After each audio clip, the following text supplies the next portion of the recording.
Good morning. Some people say to me, or maybe they don't, but some people say to me, Rupert, you have a brew shed. There's the brew shed. And you make beer in it. What do you do in there? How do you do things? Because I give them stuff in bottles and they say, how did you do that? So this morning, I'm going to show you what I do. So at the moment, I have my Brewzilla currently going through a little bit of a cleaning cycle. With brewing, everything important is cleanliness and sanitization. In the shed, I've also got what they call a sparger, which is a tea urn, and I'll tell you about that in a while. There's also a cooling element there, something to put hops in, and then a sanitized bucket to put bits and bobs in. You can never have enough buckets. And a massive jug, 5-litre jug that I use. Up there is a fermenter, but I'm not going to be using that one this time. That's just a bucket with a valve. I'm not going to use that. I'm going to go out of my comfort zone. And I'm going to use, it's in there at the moment, a Fermzilla, and that's going to be pressure fermenting. So it's going to build up pressure in there. There's not going to be any oxygen content because oxygen kills beer. I'm then going to put it in either something like that, which was donated by the fantastic Jacob at the Old Red Lion in Lichborough Village, Northamptonshire. Great pub, got to visit it. Only open on the weekends though. Fantastic beer, he keeps it well. Or maybe I'll use this, or maybe not, because it's quite old and it's losing a little bit of pressure. I have to keep pressure in there once the beer is fermented. However, I do have someone that is possibly going to give me what they call corny kegs. So they hold 20 litres, usually used for colas and lemonade and things like that. He's going to let me know this afternoon, so hopefully that comes through, because I have a feeling this thing is a one use only, and even though it's got some type of beer in it at the moment, Dunkel dark lager beer, I think if I try and take that off, I might kill myself. So I'm going to finish the cleansing cycle and then show you what else I'm going to do. Okay, so the Brewzilla has a false bottom to it with a heat exchange on the bottom, and then also inside we put this, what they call a brew pipe.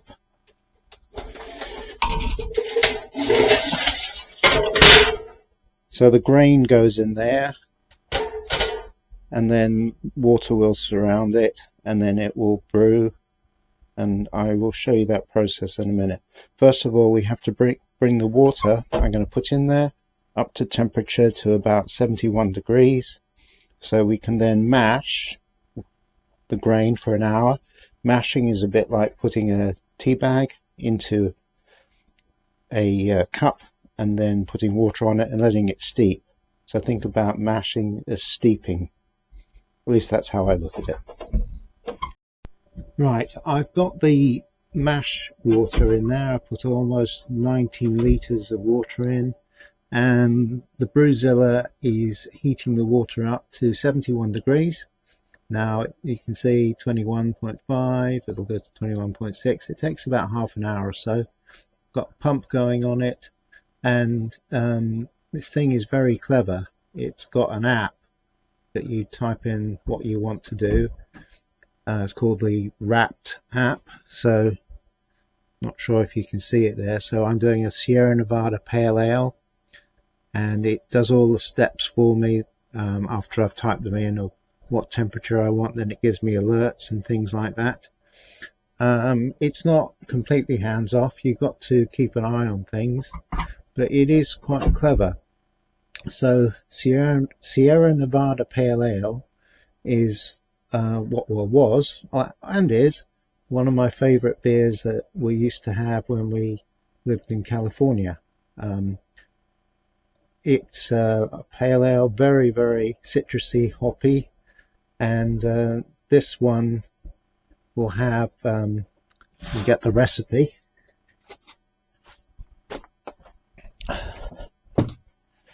So this one will have 4.35 kilograms of pale ale crisp malt and 0.3 of extra light crystal malt in the mash. And then after that, when we do the boil, there'll be some Magnum hops, Cascade hops, which give that wonderful citrusy tone, and at the end some more Cascade hops. Hopefully it will be fantastic.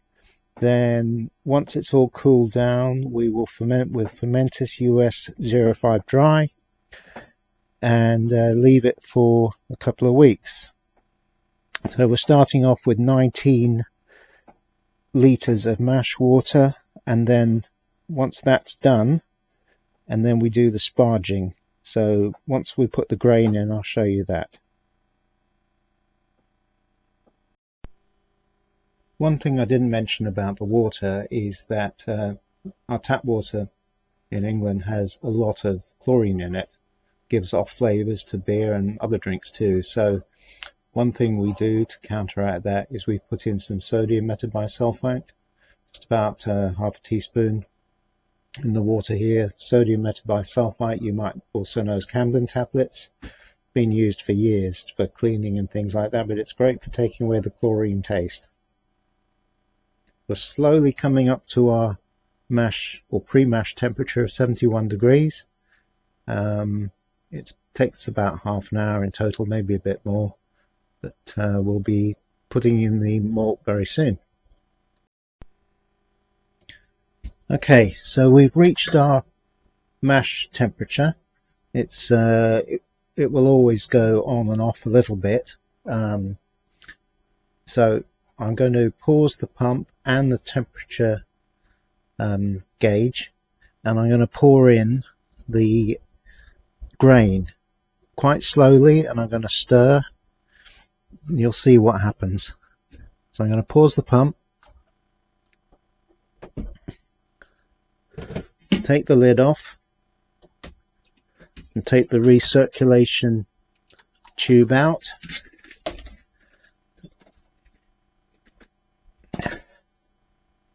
Move that out the way.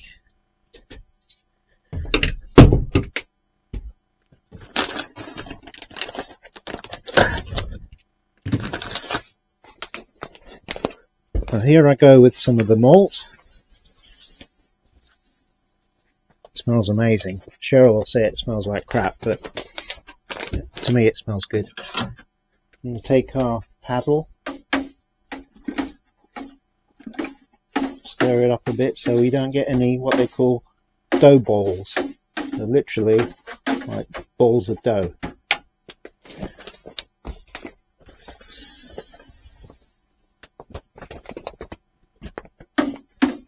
And this lowers the temperature down a bit because we want to mash or steep at about 65 degrees.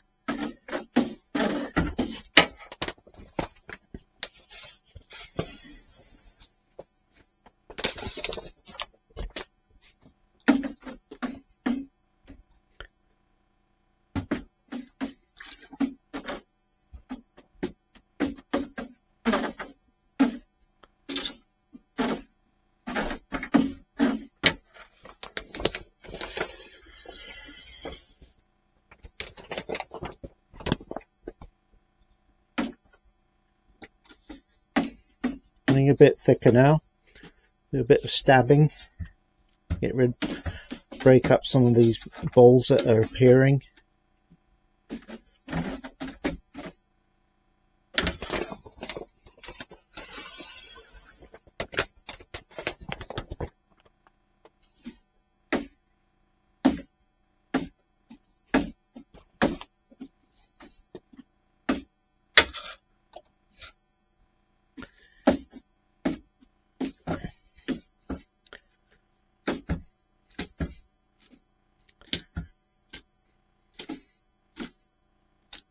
Oh, there's a little, nice little dough ball there. I don't want that.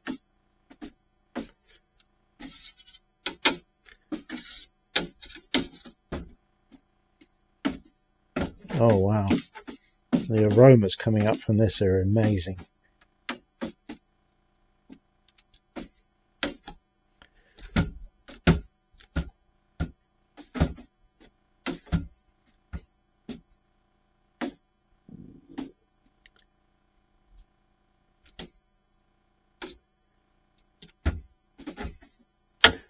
I'll put the rest in.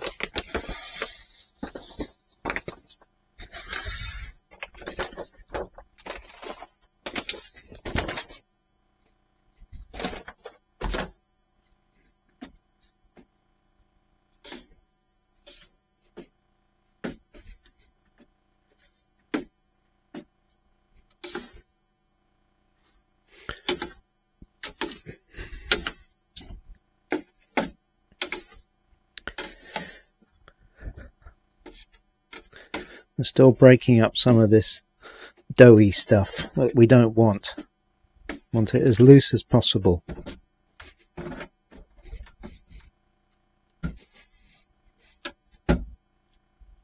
Almost like a porridge in there at the moment.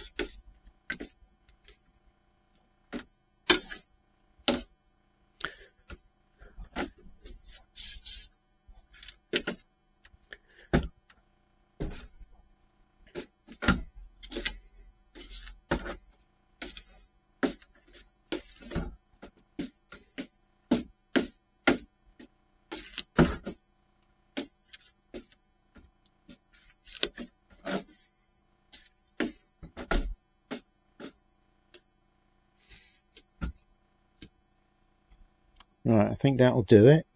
It's actually stayed at 71 degrees, which is interesting, but that will come down in a minute.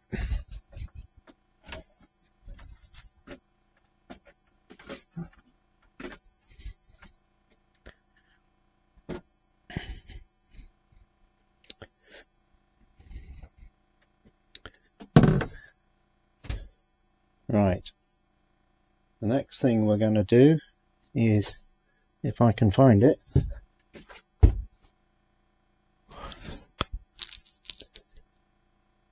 hopefully I haven't done something really stupid here, which I might have done.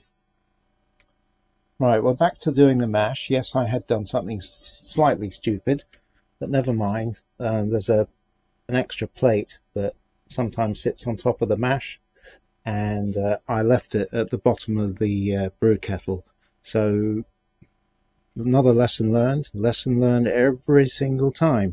No big deal. It may be slightly interesting when we get to do the sparge, but hopefully nothing too serious. So it's just should be at 66 degrees. It's coming down slowly.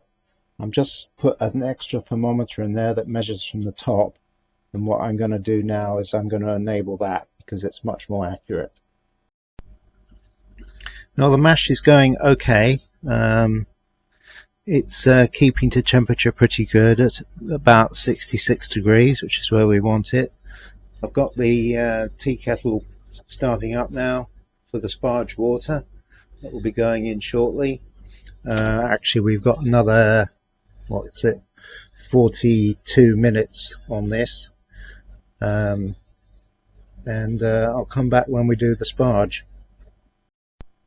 Okay, we're coming to the end of the mash. We've got 5 seconds to go. Once I got things stabilized, it went very well actually. So that's the signal mash is finished. Now it's going to ramp up the temperature to 75 degrees for what they call mash out. So that's kind of like finishing the process off. So we'll get up to 75 degrees, and then mash out happens for 5 minutes, and then we're going to be sparging. I've got my sparge tank. It's come up to temperature over there, so it's ready and waiting, and we'll come out when we get to the sparge point. Hopefully that all works fine. Just while we're waiting for the mash out temperature to raise, Master Brewer Shiloh, who's my assistant today, is exhausted and has decided that it's time for a rest. Well, he has been not very helpful this morning, mainly getting in the way, and he's ready for his beer later on this evening. We go back over to this, we can see that we're getting slowly up to the 75 degrees that we need. We don't want to exceed it, so it does take a little bit of time to get up there. And then we can mash out and then sparge. We are coming to the end of the mash out. That's the signal that the mash out has finished. So now we need to sparge, which can be a bit interesting. So I'm going to turn the pump off. Let it all drain back down into the bottom of the kettle. I'm also going to turn the heater off.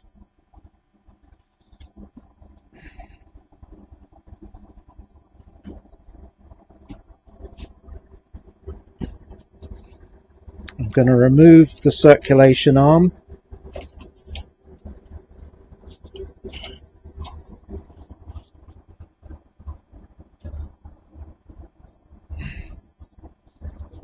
Bring it up there. Remove the probe.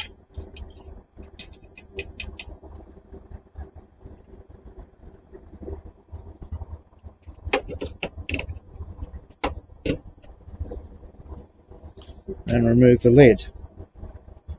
So that's at 75 degrees at the moment, quite hot.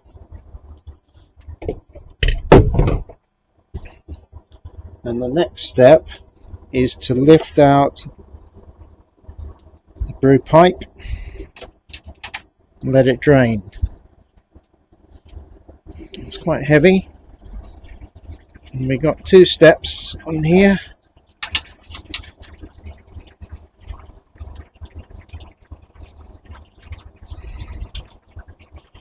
So all the wort, as it's called, is draining through the grain.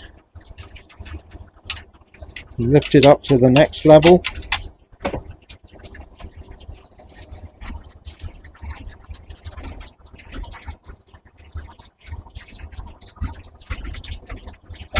There we go.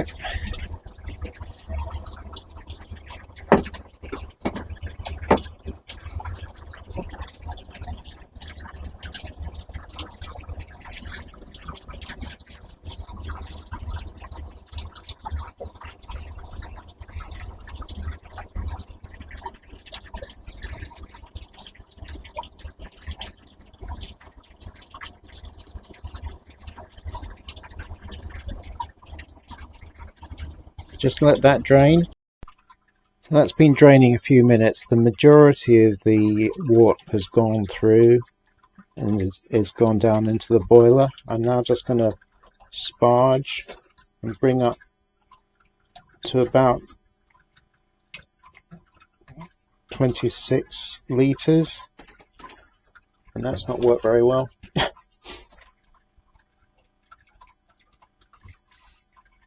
I think I'm going to have to do it a different way. Okay, we'll have to sparge slightly differently. It's the first time I've used that thing. So I just put some water in the jug and just gently pour the sparge water over the grain just to get the last of the sugars out.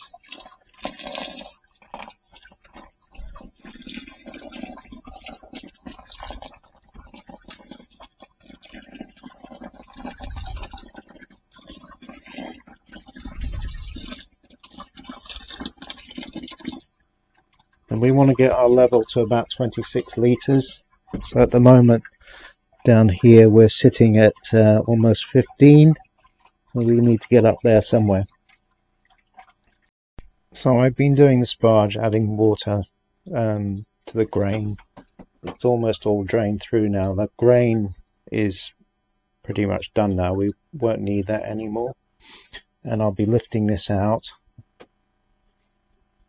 As you can see, it's just about reached 26 litres here. So I'm happy with that. Looks quite clear actually as well, which is good.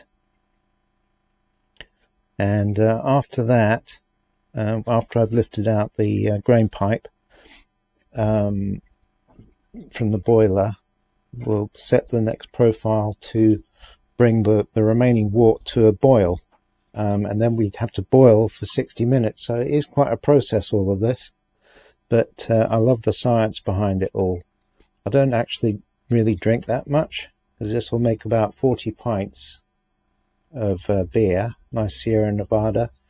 And I will be sharing it with friends, family.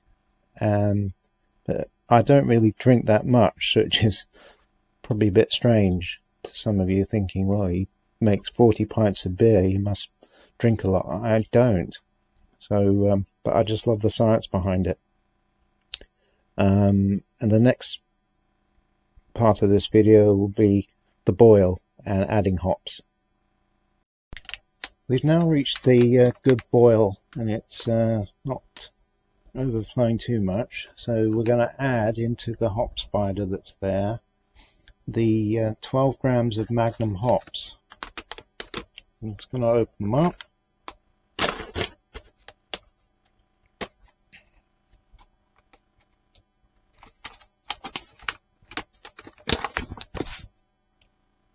And here they go.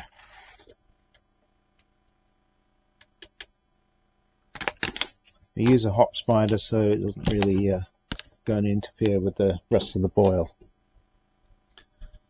I'll just give them a quick little stir in there.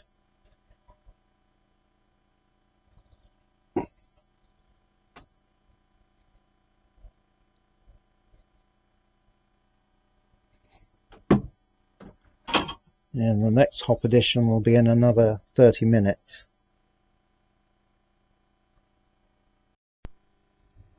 I added my final 22 grams of Cascade, and it just smells amazing. And at the moment I've got the cooler running through it now. This type of cooler is probably not the best, but that's what I have. Got cold water going in there, and then hot water coming out, and then it goes down to the drain, unfortunately. In the summer I'll harvest that water and use it for the water butt that we've got to water the garden, but it's full right now, so I can't do that. So the temperature, as you can see, is going down from 100 degrees, and it's now coming up to 88, and so it's quite effective. Just takes a bit of time and unfortunately a bit of water, but that's what I've got. The wort has now reached 22.8, so it's done a good job. It's taken about 10 minutes, and I'm happy with that. So what I'm going to do is turn off the cooling water, take that cooler out and put it somewhere, and then transfer into my fermenter, or the Fermzilla as it's called, pressure fermenter. Never done it before, so we'll see how that goes. So I'm going to transfer the wort, which is now at 21.6, which is fine, into the Fermzilla, and I'm going to use the pump on the Brewzilla to move the wort over. So I've got that tap on. I might just lower it just a little bit and then turn the pump on and see what happens.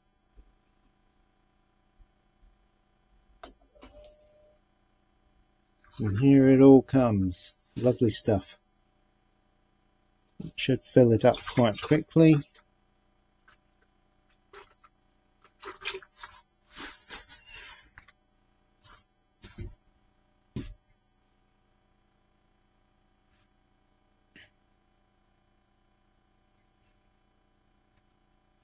And once it's full, I'll come back. So all the wort has gone into the Fermzilla, and you can see hopefully down there temperatures at about 20 degrees, and that's perfect to pitch the yeast. So you see quite a lot of bubbles there. At this stage oxygen is good because the yeast needs oxygen to get going. So I'm going to pitch in the yeast, just like that. And I'm going to put on the cap.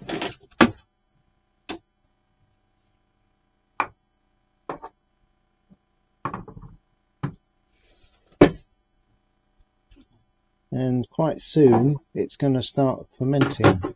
I'll tighten it up.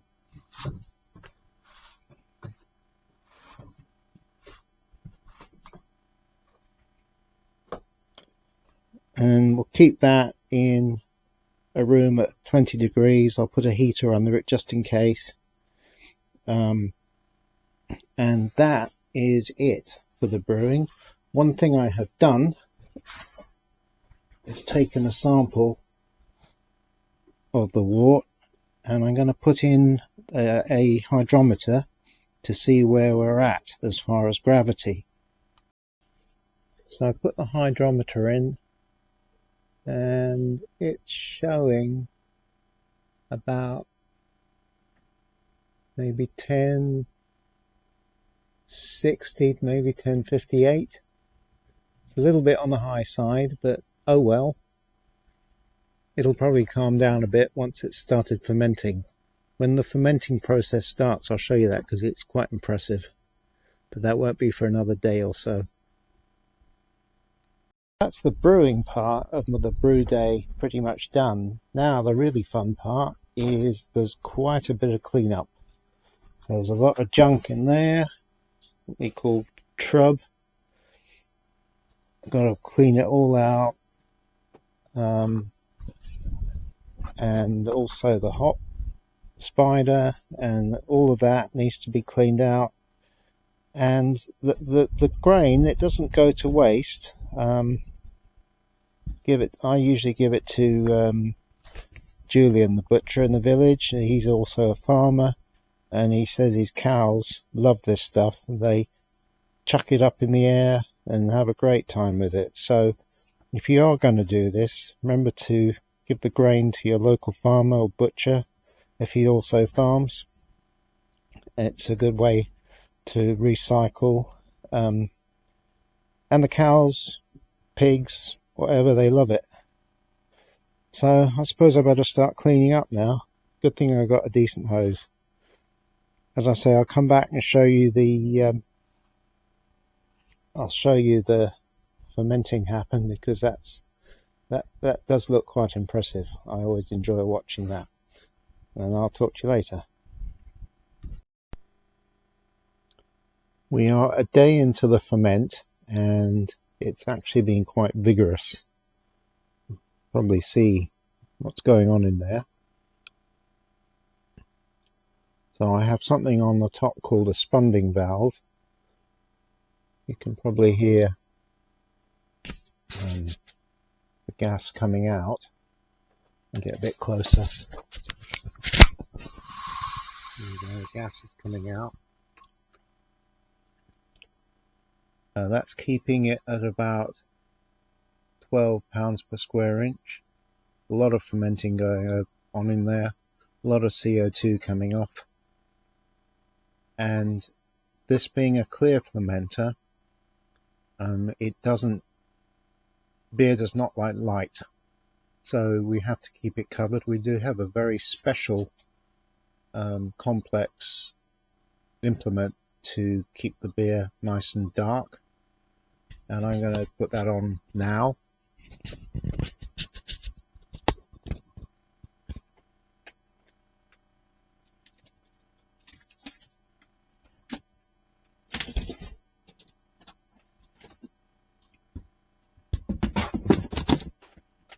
There we go. The cardboard box it came in keeps it nice and dark. Very sophisticated. We'll come back in maybe in the next video to see what it's like after ferment. Then we'll do some kegging, hopefully, and set up the dispense system, and then try it out. Beer brewing days on the way, from grain to glass.